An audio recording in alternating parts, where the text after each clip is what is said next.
This is a brief overview of topicality strengthen versus the PERA patents affirmative in the NDCA Novice Packet 2024-2025. Before we get into this topicality argument in particular, it's helpful to review what topicality is. So a topicality is a negative off-case position, just like a disadvantage or a counterplan or a critique. And topicality says that the affirmative plan is not a part of the resolution. It's introduced by the negative in the 1NC. So let's look at this year's resolution. This year's resolution says, resolved, the United States federal government should significantly strengthen its protection of domestic intellectual property rights and copyrights, patents, and/or trademarks. So a negative topicality argument will say that the affirmative does not do this, that the plan that the affirmative has chosen does not have the United States federal government significantly strengthen its protection of domestic intellectual property rights in one of those three areas. Topicality shell generally has four parts, although sometimes they're combined.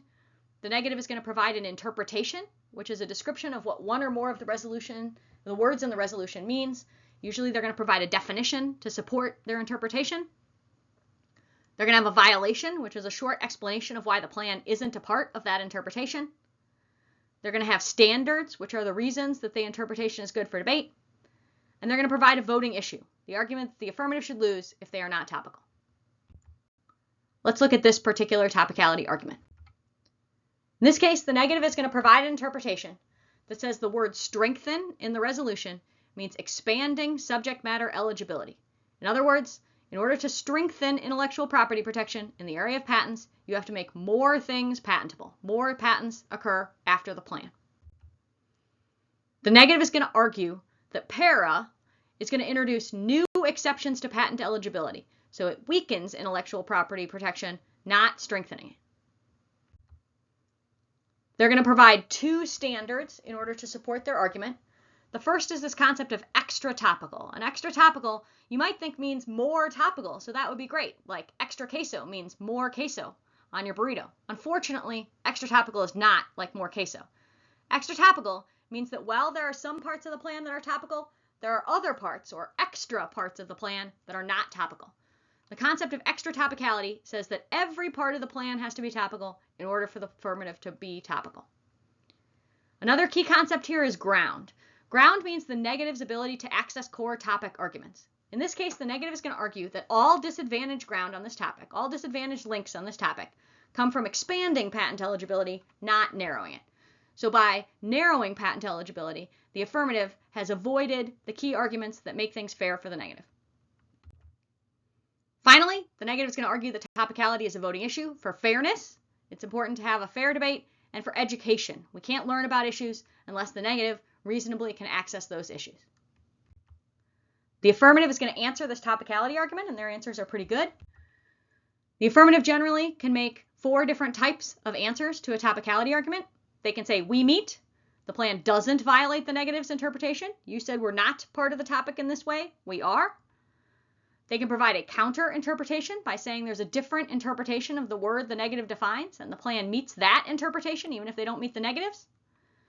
They can have arguments that they should prefer the affirmative's interpretation. Sometimes these are called counter standards, that says that the affirmative's interpretation is better for debate than the negative's interpretation. And they can have reasonability arguments.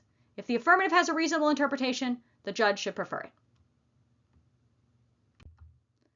First, the affirmative is going to argue we meet. They're going to say PERA does expand patent eligibility.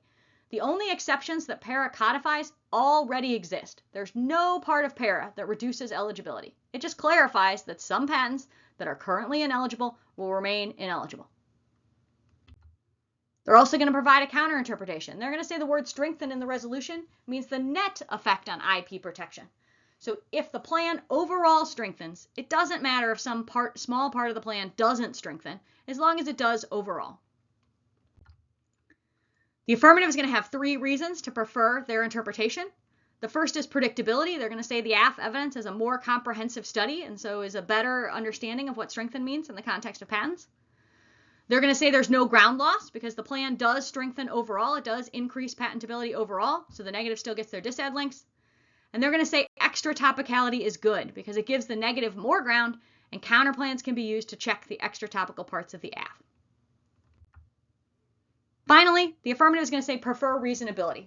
They're going to say that competing interpretations, which is the idea that the affirmative has to have the best interpretation of debate in order to win, encourages all of these topicality debates where all we debate about is different definitions and we sort of race to the bottom of the most self-serving definitions, which means we never get to the issues of debating the substance of the debate, whether the plan is a good idea or not. So the concept of reasonability says, look, even if the affirmative doesn't have the best interpretation, as long as they have a reasonably fair interpretation, we should go with that one and proceed to the rest of the debate. Thus, the rest of the debate. If the negative wants to continue talking about topicality, they're going to extend the topicality argument. They're going to respond to each of the affirmative's answers. If the negative decides to go for topicality, it's likely to be all 5 minutes of the 2NR. The affirmative is going to continue to respond to the topicality argument if the negative advances it, and the affirmative gets to pick and choose key arguments to beat the negative's thesis.